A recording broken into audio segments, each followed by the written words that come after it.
سید عالم صلی اللہ علیہ وسلم سرکار تو امام الانبیاء ہیں اور سید الاولیاء ہیں، سید المحبوبین ہیں،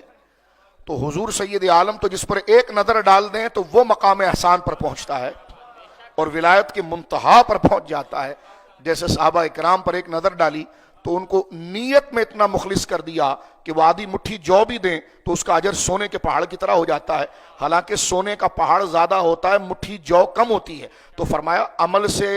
عمل سے نیکی نہیں ملتی، نیت سے ملتی ہے، اور نیت کو پاک کرنا ہے کہ اللہ کی طرف ہی رہے، غیر کی طرف نہ جائے۔ تو حضور کی ایک نظر صحابی کو اس مقام پر پہنچا دیتی ہے کہ وہ اندر سے اس قدر مخلص ہو جاتا ہے اور اس کلمے کا واقعی میں مصداق ہو جاتا ہے کہ ما فی قلبی غیر اللہ، کہ میرے دل میں اللہ کے علاوہ کسی کا دھیان نہیں ہے۔ خدا کی طرف دھیان جتنا جائے گا نیکی بڑھتی چلی جائے گی، بندے کی طرف جتنا جائے گا عمل تو بہت بڑا ہوگا لیکن نیکی کم ہوتی چلی جائے گی، عمل تھوڑا ہوگا دھیان اللہ کی طرف بڑھتا چلا جائے گا تو وہ چھوٹی سی نیکی بڑھتی چلی جائے گی۔ تو صحابی وہ ہیں جن کو رسول اللہ فرماتے ہیں کہ لو ان احدکم انفق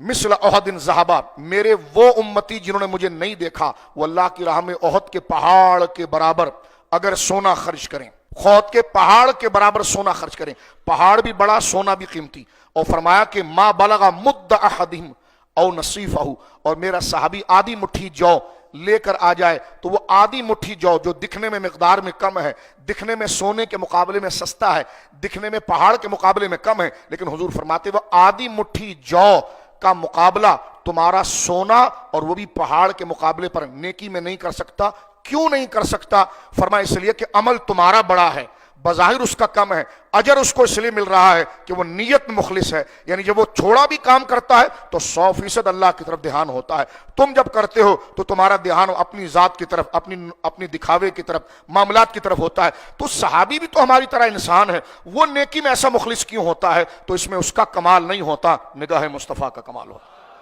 حضور ایک نظر ڈالتے ہیں تو بندہ مقام احسان پر پہنچتا ہے۔ تو اندازہ لگائیے مقام احسان سب سے بڑا مقام ہے کہ ان تعبد اللہ کانک ترا، اپنا دھیان یوں رکھ جیسے تو خدا کو دیکھ رہا ہے، بس اور کچھ بھی نہیں۔ فرمایا اس پر نہیں تو دھیان پھر یوں رکھ کہ خدا تجھے دیکھ رہا ہے، یعنی تو خدا کو دیکھ رہا ہے، اس کا مطلب یہ ہے کہ درمیان میں کسی انسان کا گزر نہ ہو، اور خدا تجھے دیکھ رہا ہے اس وقت بھی کسی انسان کا گزر نہ ہو۔ یہ تو مقام احسان ہے۔ حضور جس پر نظر ڈال دیں، صرف ایک نظر میں وہ صحابی مقام احسان پر پہنچے، تو حضور کے مقام کا کون اندازہ لگا سکتا؟